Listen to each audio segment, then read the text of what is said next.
The asset is twofold, right? The asset's the actual borrower that's borrowing the money, and then the house itself is another asset. And if either of those is lopsided, you're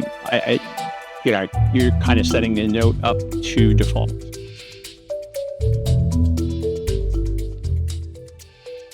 Notes. I know.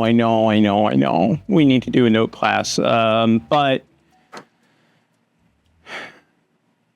there's a lot of moving parts. That's actually what I think Mason enjoyed, and he could talk about this one day whenever he's not in the room. One of the reasons why he likes doing acquisitions with me is because he gets all these other tools that he gets to snake and play with, and so creatively he's able to maximize other deals that maybe he wouldn't have known how to do. So we can talk about what to look for in note deals, or what deals should be a note, or what deals could be a note, right? I would say it has to have a structure on it. So no land. I don't know anybody that buys debt on land, unless you're the United States government. I don't know anybody that buys debt on land. It has to have a house on it, preferably a house without wheels. But we do notes on mobile homes. In fact, the 2 or 3 that we're doing this week are mobile homes, which is weird.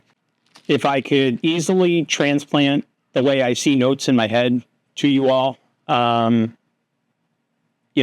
would have found a way to do it by now, but I can't show you what's in my head. Mason gets really mad because someone will bring a deal and I just do some quick calculation, and then he's like, "You're sitting on the couch, not looking at a computer. How did you get there?" And that's how he got there after like 30 minutes of analyzing it, right? And I'm like, I don't know. I've just done it that many times that I know it. I just get it. I know how to calculate the numbers, and I've just gotten very comfortable in it. I would say that it's a very niche market of balancing a decent asset with a decent, right? The asset is twofold, right? The asset's the actual borrower that's borrowing the money, and then the house itself is another asset. And if either of those is lopsided, you're kind of setting the note up to default. But you don't necessarily know what those things are, and so we can go through maybe a whiteboard conversation or something like that, and talk about it. Fuck it. Oh, actually, I'm gonna fuck with Tommy now because I'm gonna fuck with Cameron instead.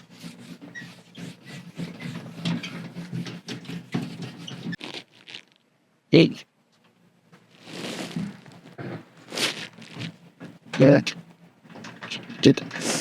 I don't know if anyone can even see those. We have a house. Comes in via our PPC. We make an offer, a cash offer, right? So that's one transaction. Then we have the same house, the same asset, right? Only it's ours. Yep. Right? So now it's our house. And let's just say some real numbers. We did 139 was the buy. We bought it for 139. We sold it for 229. Right? So you're going to look at that and be like, oh, that's a great spread or something like that. But what you don't realize is that, like, well, how does this guy get his 139, right? So you have a house with a seller. And so D was asking, are we buying the asset or are we buying the debt? So I'm doing both here. So I'm doing the second transaction here, right? So seller gets the 139. Tony is probably into it for, let's just say 149 with closing costs, all that crap.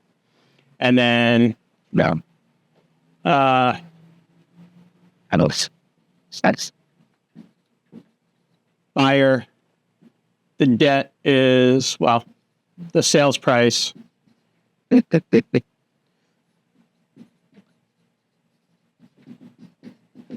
That's the sales price, right? So this is cost plus close. This is price. I guess I should call that the price. And then we should call this one price plus close. Right? So the seller wants 139. After I close on it, I'm into it for 149. And then I creatively say that this asset, this thing, is worth 229.9. So I'm going to take it for 20 down. Basis. Which gives me a note of 209. So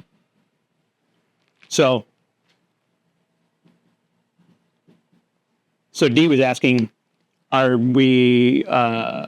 is she like looking for the house or is she looking for this? So this is the note, right? This is ultimately the note that I'm saying that we want investors to bring us. I want this. I want debt.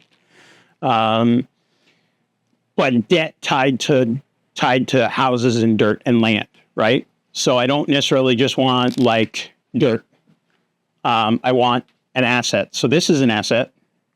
And then I'm creating a second asset with this, right? So this becomes its own asset. The 2099 is in itself a performing asset. Now, there's also non-performing notes, but let's not go down that road. So this 209, let's just say, is at 12%, 30 years. I should bust out my calculator and actually do it. Otherwise, that's not going to be fair.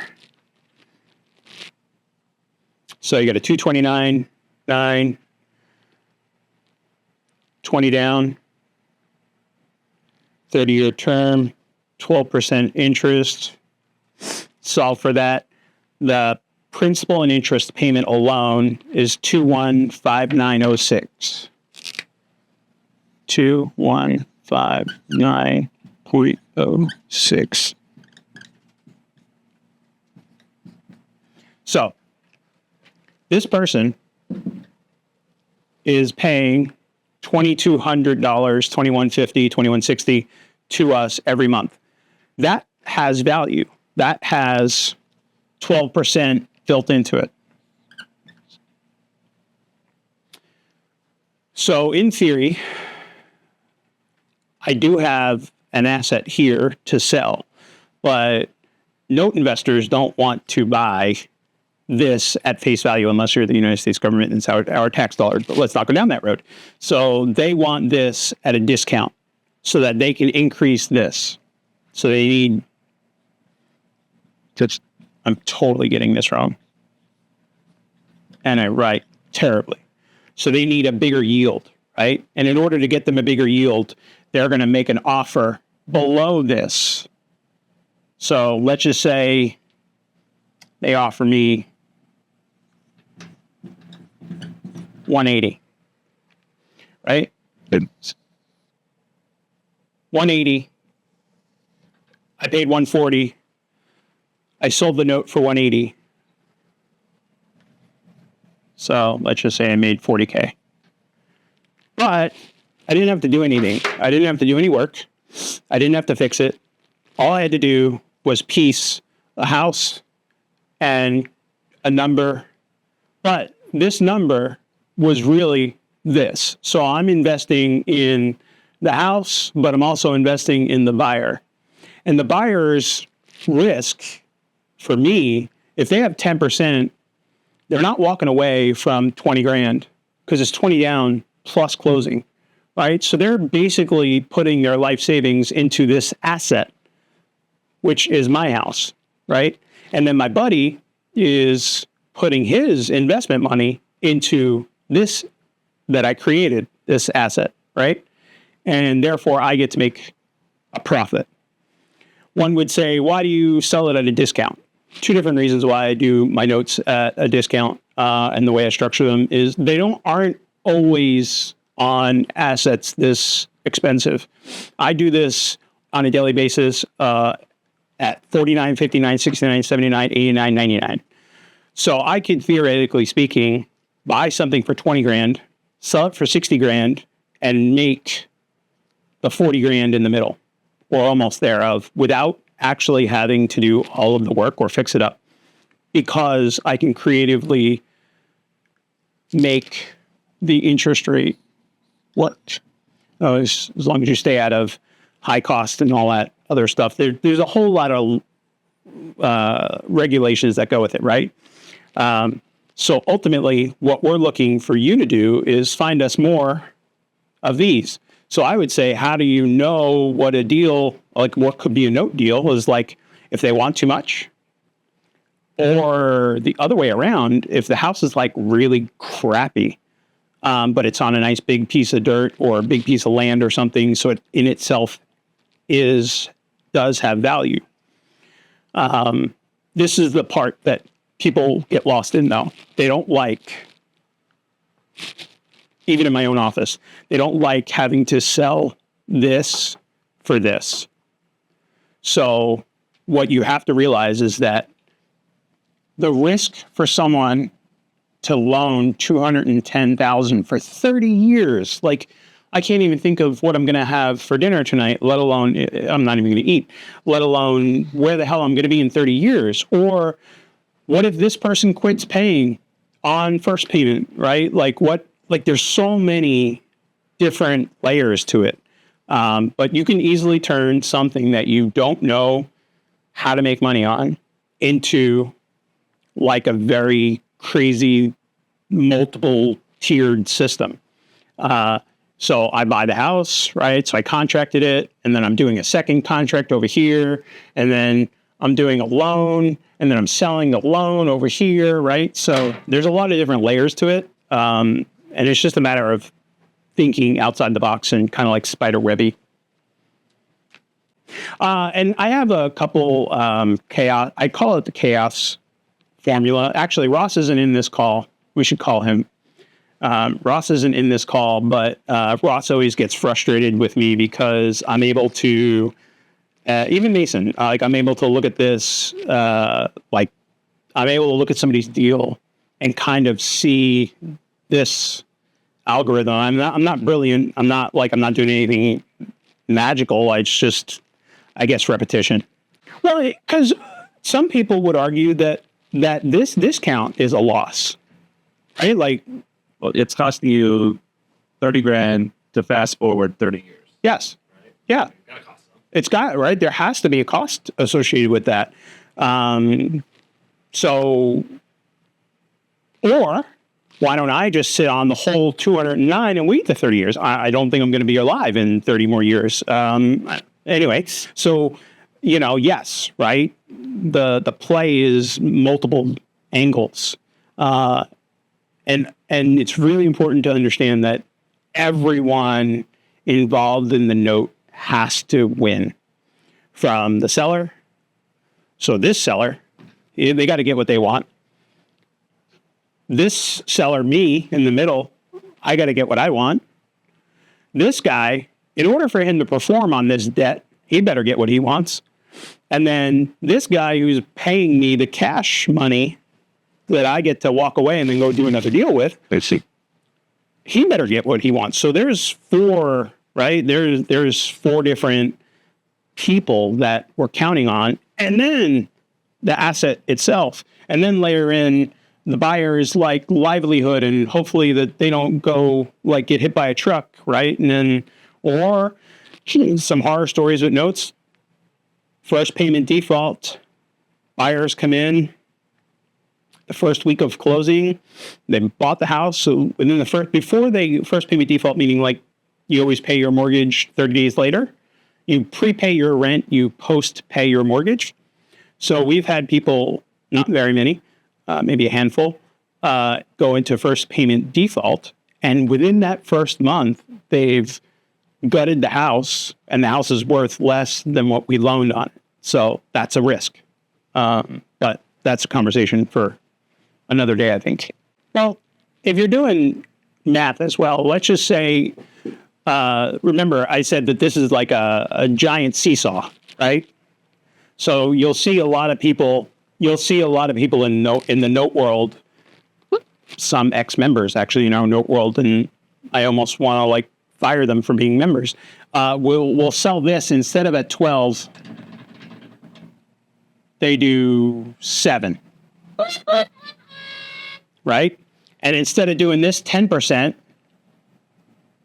they just do 10,000. So what does that do to this? So just by changing this math a little bit, I guarantee it's probably pretty close to being the same percentage-wise. So let's just say we did 7% interest, 10.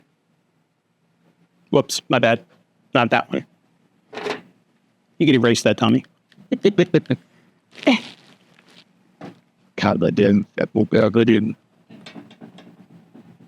So they only did 10,000, right? So it'd be a 219.9 note, right? So the balancing act, the seesaw. So what does that do to the payments? So you got 10,000 down, 7% interest. Did I do that right? I did. Let me just fact check my math. Now, I guess really, hold on, back up.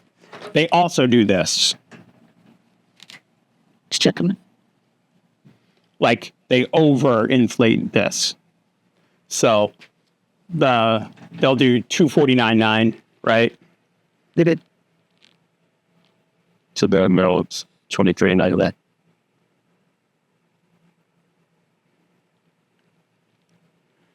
Yeah. Hey, wait. Why do I keep closing the marker? Right? Worked out.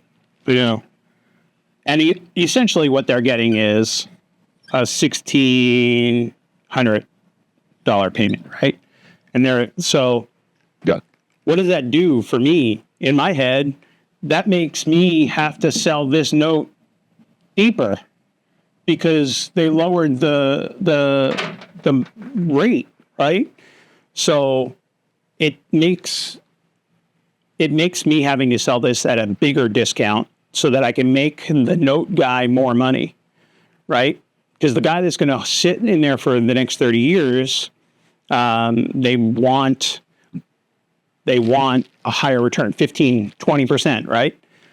But by overpricing the buyer, I now make this structure, the totality of this, way more questionable, right? Because by allowing them to get into the asset for only 10,000 down, they're less pot committed to not walking away from it and having a first payment default or a default, period, right? I don't know many people that'll walk away from 20, 30, 40 grand. People will walk away from 10 grand. I see it all the time. One of our members just walked away from $2,950 for a freaking earnest money on a house that he didn't have under contract. So people will walk away from a few $1,000s. But ultimately, overpricing this, underpricing this, and taking less makes this significantly more risky. And you would say, well, why? Why is 7% more risky than 12 or 13? Or because it's the totality of it, right? By If this house was 229,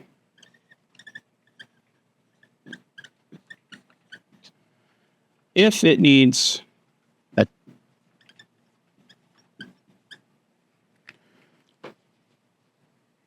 do wholesale math, 20 times 0.7. so it's a 169.30.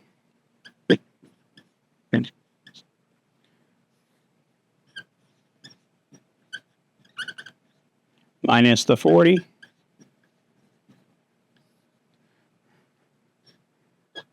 There's 129.30. But the seller wanted 140. Right? So you're sitting there, D's sitting there like, how do I identify what could be a note deal?